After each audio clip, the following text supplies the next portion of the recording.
All right. Well, thank you all for being here today. This is Real Talk with Ryan. It is August 12th, and we are here with our very special guest, Jerry Rollins.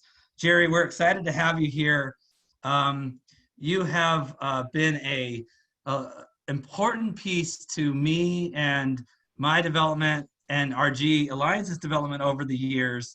And you and I met when I was trying to even figure out what to do back in 2013. And I give you so much credit for helping me through thoughtful situations, helping me with guidance, just bouncing ideas off of, and just generally providing the forum to what in many ways have become very close friends of mine in the group that I'm in. So as a member of SAGE, I'm excited to have you. I know the community is excited for what you bring to it. And I wanted to highlight a book you've got coming out soon, Enforcer to Entrepreneur, and we'll ask a little bit about that. But with that, Jerry, thank you so much for being here. Thank you for being a guest. And if anyone has questions, feel free to use the chat. I'll work those questions in as we work, and then at the end, we'll stop recording and we'll let it open for live questions. So Jerry, thank you. First question is, tell us what Enforcer to Entrepreneur means. We'd love to hear a little bit about your story and how you got here. So my path was a strange one. So I grew up in Canada. My father, like Mr. Shepticki and his family, I grew up in Canada, and there's two things you become if you grow up in Canada. I won't mention the second one, but one is hockey player. So I was in vitro. My mother was sitting in Chicago Stadium watching my father play in the National Hockey League. And so I was destined, I guess, to be a hockey player, but I was a reluctant hockey player. I was a really good student and a good athlete across pretty much every sport. But during my teen years, I kind of went off the rails because school was just too slow for me. I'm probably very impatient person. If you saw me when in my 20s or 50s, I'm 65 now. Very impatient would be a mild description of my affliction with being, going in many directions at once. So during my teen years, kind of went off the rails. I was so good and had such good grades that I skipped 100 days the year before my senior year and never got in any trouble at school because my coach in many of the sports was the principal, so he didn't want me to leave school.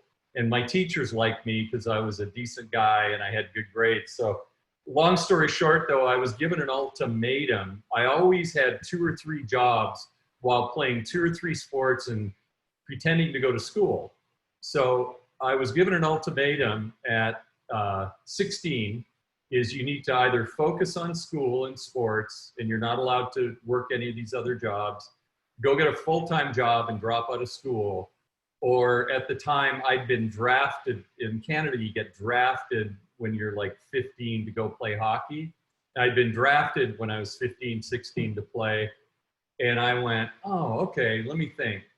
Go to school, that's boring. Go get a full-time job, don't want to do that. So I'll take the hockey outright. So I took hockey. I went away to play hockey in Northern Canada and played in major junior in Canada for two and a half years, and then was drafted. I was a high draft choice and played 4 years professionally, but I was a reluctant athlete. I never wanted to be. Everybody else that was in the game lived, ate, and slept the game, and I didn't want to be there. I did it strictly for the money and because I wanted to make money. So I was reluctant. I left the game after 4 years and went into business as an employee. What does a former hockey player do with no education, high school dropout? You go into sales. And so that was my path to business. Sales is, and we have Brian as a guest, Brian, who will be a speaker coming up here as a guest soon, but he's on the call today. And Brian will say there's a big leap from being a salesperson to being an entrepreneur. Talk about the challenges you faced to get there, because it's one thing to sell somebody else's stuff. It's another thing to be responsible for the totality of everyone's behavior. How did you find your path to that final position where you were actually running businesses? I'd love to tell you I had a clear vision, but I was strictly selling and did not want to go into management because I controlled my own life as a salesperson. I was the highest paid person in a very good company, and managers made a third of what I made, and there was constant turnover in management. Because we were a very entrepreneurial environment, and the entrepreneurs that owned the company were difficult to deal with. So I was actually, my interview went like this for going into sales management. It's, Jerry, you've been our top salesperson for 34 of the last 36 months out of, 40 salespeople. I need you to go into management now. And I said, not interested. And he said, it's not an option. You either go into, it was just like my mom when she said, you either need to do one of these things. So I was given the option of go into management or you're fired. Seriously.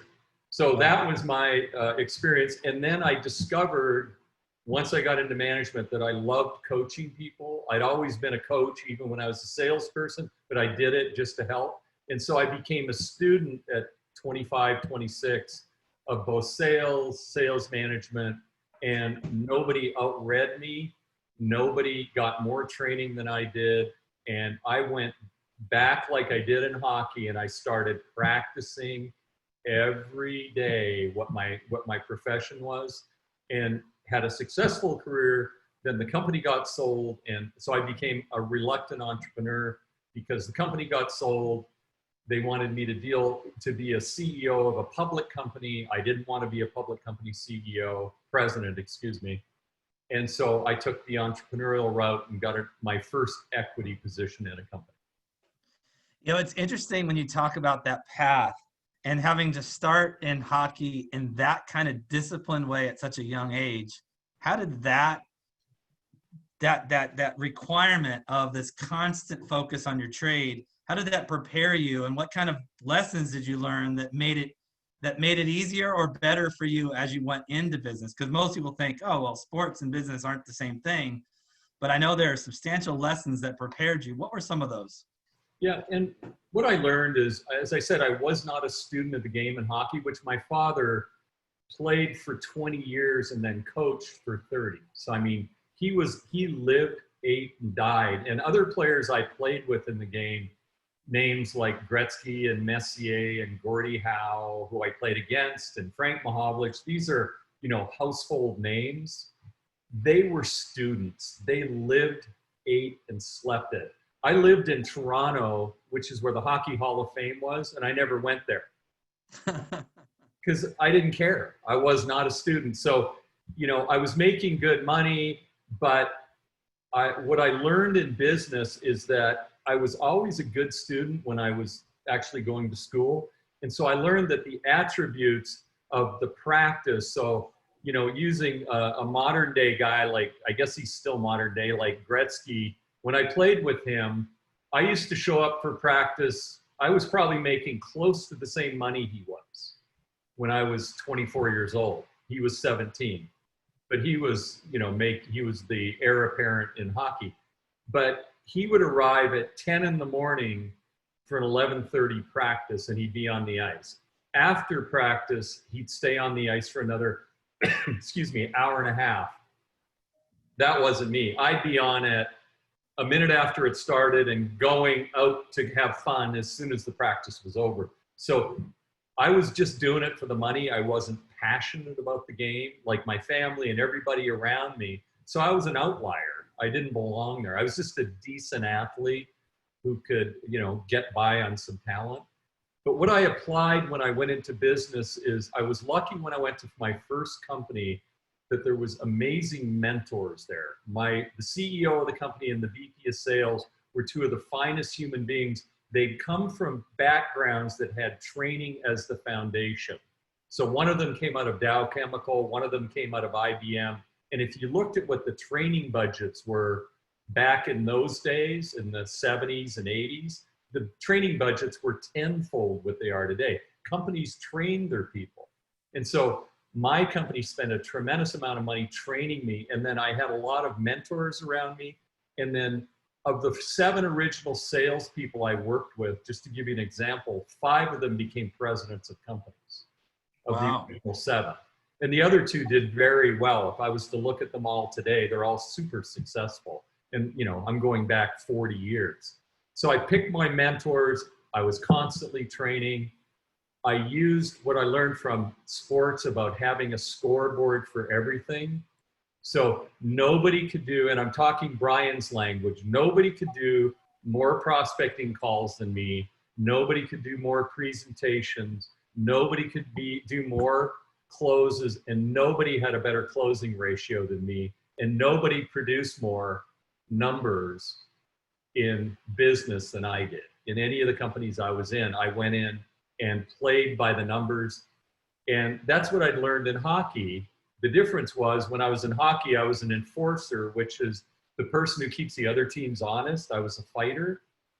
In sport, what I learned from Gretzky and Gordie Howe is that goal scorers get paid more money. So in sales, I became a goal scorer versus an enforcer. Very nice. He talked about the mentorship, and I'm going to jump and fast forward to really what you're doing here with Sage. And I have a 2-part question, and so I'll preface it a little bit to frame it. You know, I know what I get out of Sage as a member, right? I get this peer involvement. I get the ability to bounce things off of other people who have shared experiences or different experiences that I can draw on, and they on me. I get mentorship from the chair, right? So there's elements of that. But the idea that you had to start it in the first place, would you talk a little bit about what Sage's objective or its goal in the community is, and then why for you it mattered to actually do it in the first place? Sure. So, you know, part of it is being around teams all my life. So growing up, I was in the dressing room while my dad was playing. My sister was an athlete. My brother was an athlete. We were an athletic family. So I grew up around teams.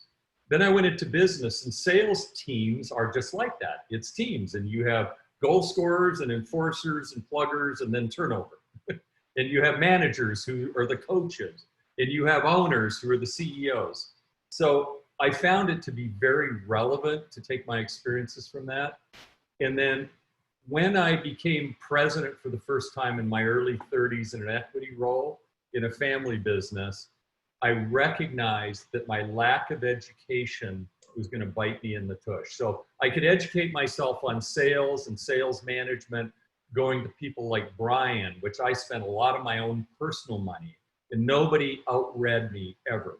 So even when I was a stupid hockey player, I'd read 3-4 books a week, and I still read to this day 3 to 4 books a week, and I listen to at least 2 on Audible every week. So I'm never, my Audible and my book through Amazon, I think last year it was $4,200 for books, just to give you an Audible. So I spent a lot of money on educating myself, but then I learned that I needed to accelerate my education. So I went, okay, I'm going to have to go back and get my high school degree or my GED to go to college to get, you know, some type of associate's degree and then get a master's, right? Because all my buddies have MBAs and they've got master's degrees. So I went, okay, how can I do that without taking a couple years off? And so what I discovered was the power of peer groups. So I joined a peer group at 32, and I started hanging around with people who were like me. I was running a $3 million company at the time, and all the people in that group were $3 million companies. And then a couple of years later, I was a $30 million company.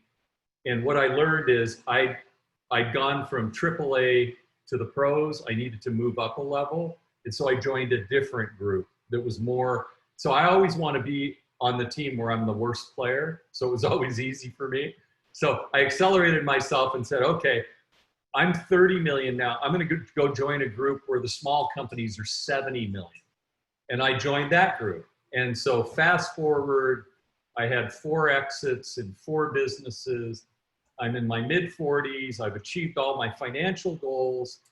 And be careful what you wish for. So I'm in my mid 40s. I'm happily married. So that's 20 years ago. I was only married 23 years at the time. I've got everything. We don't have children. We don't want for anything, but I was bored to death. I officially retired and hated it. And people from those peer groups started asking me to be their advisor, board member, or coach. So fast forward, did a couple more companies, and then I started Sage with my wife's idea. So I have never had a new idea in my life.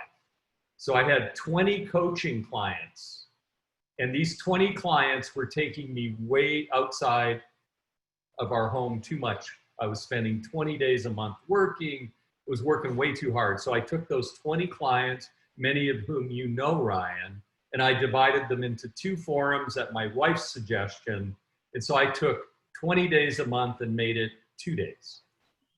And it benefited them. Instead of my limited advice, they got the advice of a dozen people every month as compared to just mine. And so I created a model that was based on what I thought was missing in the marketplace. And, you know, fast forward to today. Well, it's been an exciting story to watch it grow. And as you've expanded and helped so many businesses and help business owners, as a consumer of the product, I thank you for that vision. I thank you for the insight. Well, maybe I should thank your wife for the insight of preparing and setting this up. This is Real Talk with Ryan. We're here with Jerry Rollins, who's the founder of Sage, and also the author of the book Enforcer to Entrepreneur that'll be out soon on Amazon. Jerry, thank you for being here. If anyone has questions, feel free to use the chat. It's open. I'll work those questions in. We'll also have live questions at the end. Jerry, you talk about coaching and coaching businesses, and you personally, I know, made a lot of mistakes and learned from them. You've done a lot of things right and learned from them. I've made a lot of mistakes and learned from them. What can you share as some mistakes that you've seen or that you've made as an entrepreneur that you can share with our guests of things to watch out for? This is not a guide to what not to do, but so many of us run down a path, and it might be inaction, it might be indecisiveness, it might be holding on to people wrong. But what's some advice that you could give us as we stare down these constantly swirling times, which is why Real Talk exists, is to give people a chance to just communicate and learn from each other and our backgrounds when things seem out of control. What's some advice you can give business owners and entrepreneurs that you've learned? Well, I'm going to go back to hockey for a second. So what I learned from hockey, retrospectively looking back after I went into sales, I don't want to make it sound like sales was easy for me. It wasn't. As a matter of fact, I was working hard. My first 90 days, and I'll tell you a real story, is the first 90 days, on the 89th day, I was outworking everybody there. I was out everything people there. But what I didn't recognize at the time is I just didn't have the experience of the rest of the people. So that experience, I was not cognizant. So I remember, my wife doesn't remember the story the same way, but this is the truth. It's indelible in my brain. Is I went home and said, honey, I still had a 2-year contract to go play. So I could have gone and played for 2 more years and gotten paid a lot more than I was making at the time. And I went home to my wife and said, but I would have had to gone to this place called Edmonton, which the only people that live in Edmonton are Eskimos and reindeer and Brian Shepticki. So, oh, there's another Shepticki. I'm sorry, there's 2 of you. So I apologize for insulting you. So you know, I could have gone to Edmonton, and my wife, I'll never forget. So it's about this time of the year, and I'm going, honey, I'm doing everything. I'm doing it more than they are, but I'm just not succeeding. And she said, you know, she was very insightful, and she said, you know, you can go do that, and I'll support you 100%. But if you walk away from this after you put in 90 days of extreme effort, she said, you're going in at 7 in the morning, coming home at 7 at night. Everybody gets in at 8:30 and they leave at 4. And you're out working everybody. I've got to believe if you lean into this, something will happen. And if you walk away from it, you'll become just like all those other former athletes. You'll end up, in a couple years, you'll end up with working for Labatt's, drinking beer all day, talking about the old days, right? And that's not a life I wanted. So I wanted stability and I wanted to control my own income. So I went back in and said to my boss the next day, I said, if you have to fire me, you're going to fire me, but I'm going to be the hardest working guy you ever fired. And I turned up the volume. I started going in at 6 and coming home at 8. And I was going in on Saturdays when there was nobody there. And magically, I turned the corner that month. So after 3 months of abject failure, I was the top salesperson that month. And it was strictly through running towards the problem versus running away from it. And I made a decision that I was going to be the best at that. Whereas the story, why I relate it to hockey, is when I got to the pros and made the major leagues my first year, I thought I'd reached a destination and I was all done. I had the big contract, I had the nice car, I had the big, penthouse apartment downtown Toronto, had all the things that I dreamed of, and I quit doing what got me there. So the message I could say to you is, my friends that are my age and older than me, and I've got some mentors that are in their 70s, 80s, and 90s, are constant learners. They never let up. They're always working harder. They're constant learners. They're voracious readers. So I would say to you, keep working at your craft.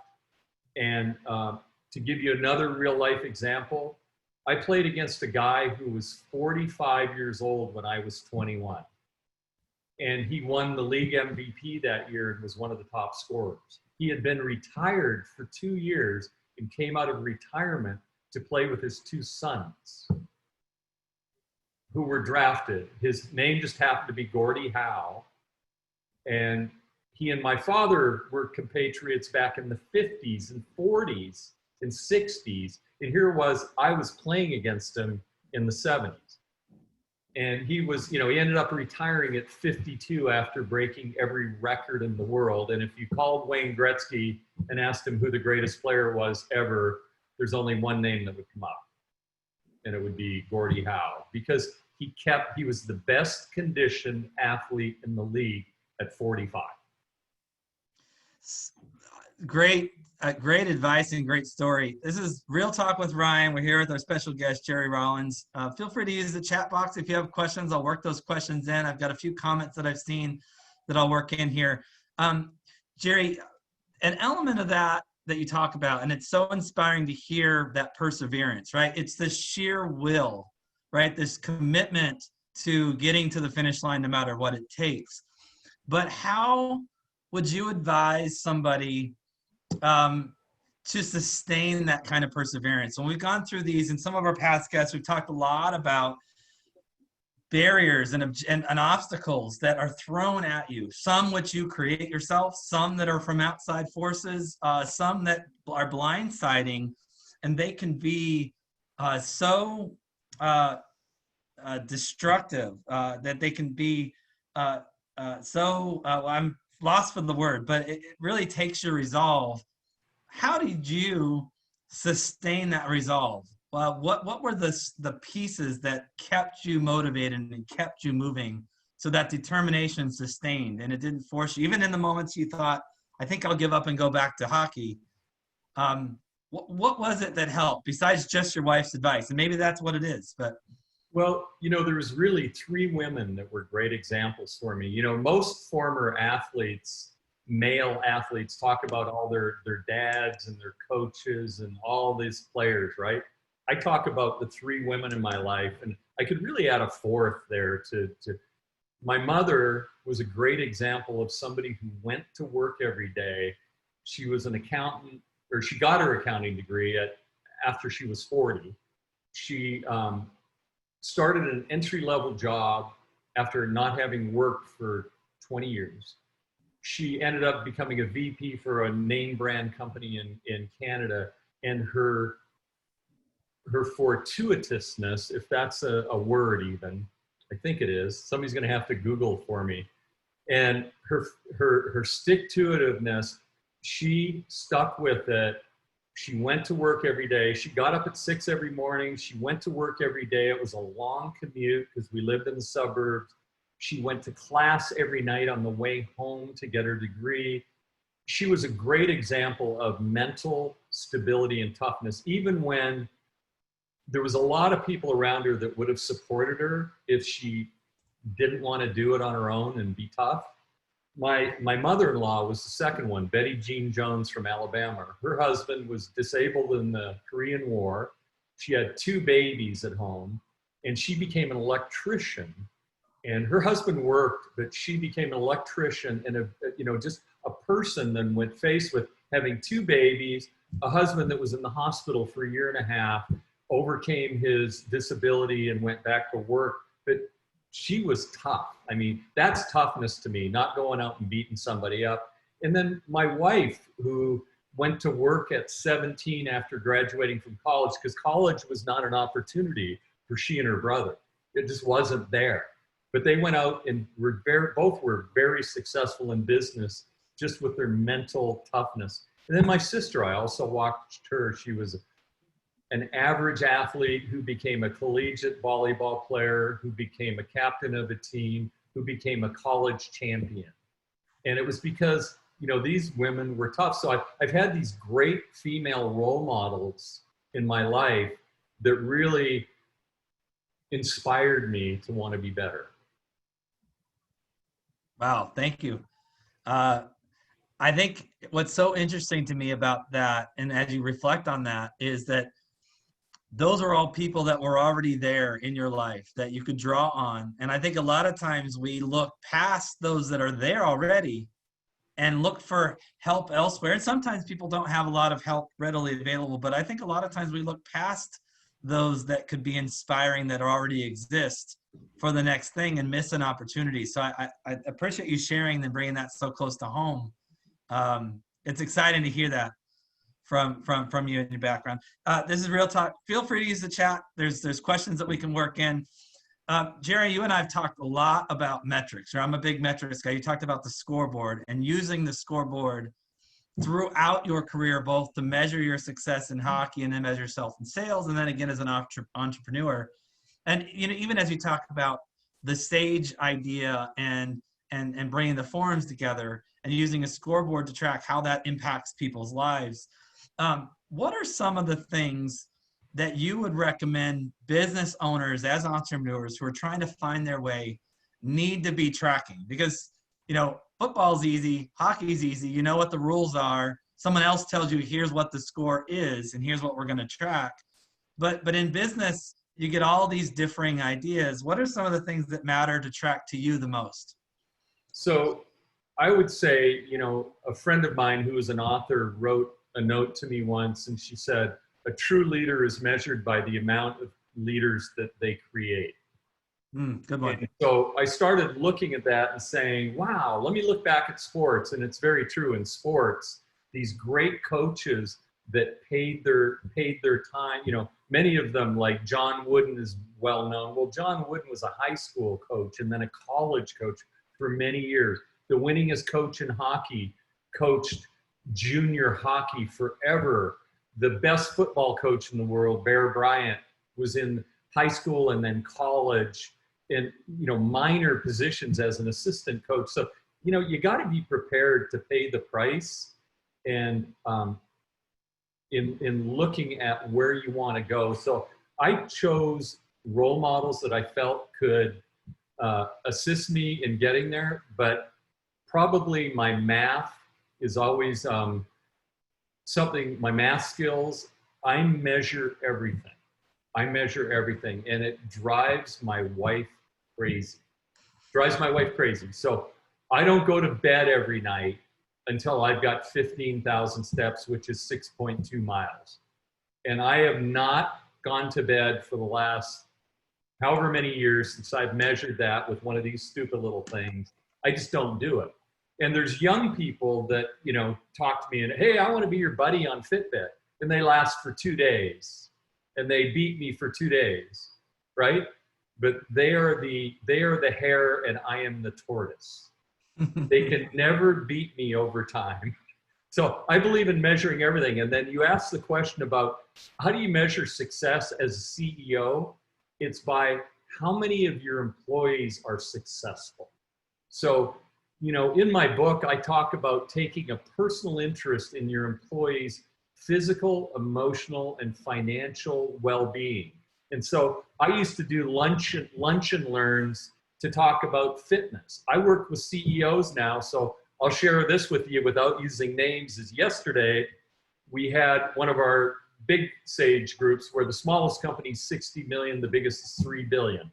That group has a fitness challenge, and they're all in their 30s, 40s, 50s, and 60s. And the fitness challenge, so yesterday, one of them said he's lost 34 pounds, one has lost 31 pounds, one has lost 23 pounds, and one has lost 12 pounds, and one has gained 2 pounds. Out of that group of 12 people, all the rest are neutral. And so they're measuring their fitness to try and keep themselves sane during this very emotional times. And they are going through openings, closings, their kids at home, from college, their children at home, going through school, their spouses at home, employees dying, employees getting sick, businesses opening and closing. They're living this every day, and yet they're trying to keep them. So I think helping your employees in all of those categories, I always took a great interest in it. So the best compliment I could ever get is one of my companies that I left in 2005, so it's 15 years ago, we still have a Facebook page. And there's over 100 people on that Facebook page. And whenever anybody in that group needs a hand, there's a whole bunch of people that step forward. Like one of the young women on that page she died at 39 and her family was not well off. That page went and supported and paid for her funeral and raised money for her through a GoFundMe page and helped the kids with college. So that means something when you're leaving a legacy behind you that really means something. So it was never for me about making money. It was about measuring up in terms of the scorecard. But every year I also measured employee happiness. And that was an important measure for me. How did you measure that? Because that seems to be such a subjective question. How would you measure employee happiness? What would be the way to grab that information? We grabbed data from all of our employees, and it was totally in a blind, and there was no repercussions, and they told us if they were happy or not. It was not science. If it's scientific, it's not going to come from me. It was 1 to 5, how happy are you at work? And if not, why? Mm-hmm. And we uncovered a lot of issues, but you got to be willing to hear it if you ask for it. So if you have an employee suggestion box, you better frickin' listen if they tell you something. You're just paying them lip service and, oh, we have a great culture and we've got a yoga studio and everybody's happy and blah, blah. It's all baloney. Companies that are full of it, like Enron that talked about employee satisfaction, investor satisfaction, we're lying.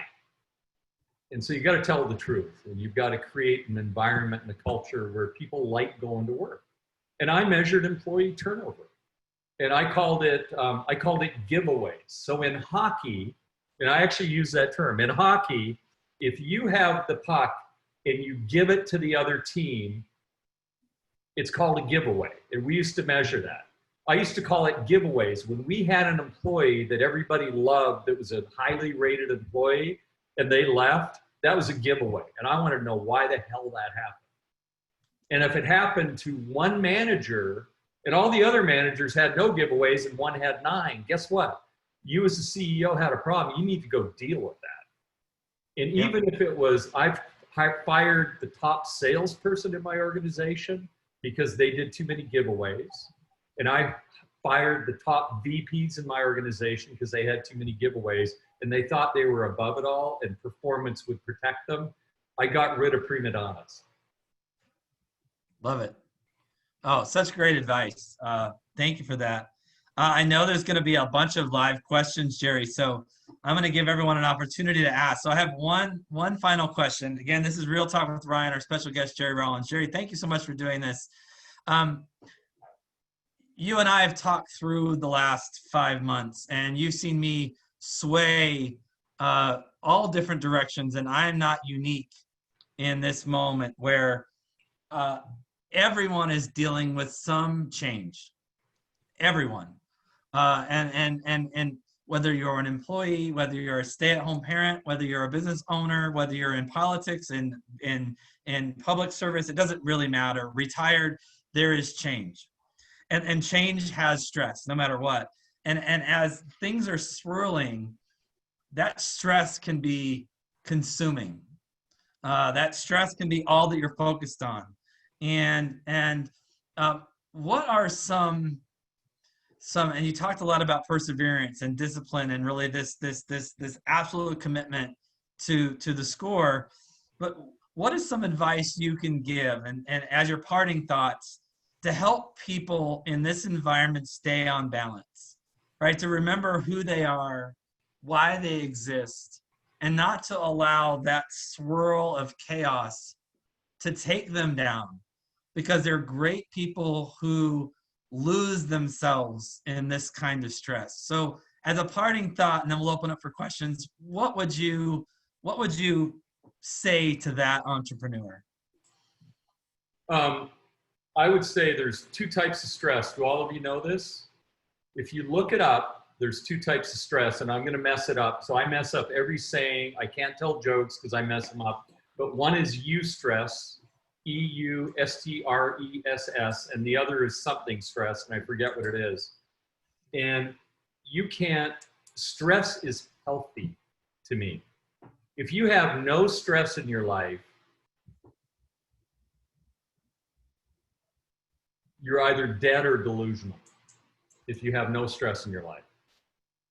So I think everybody has stress.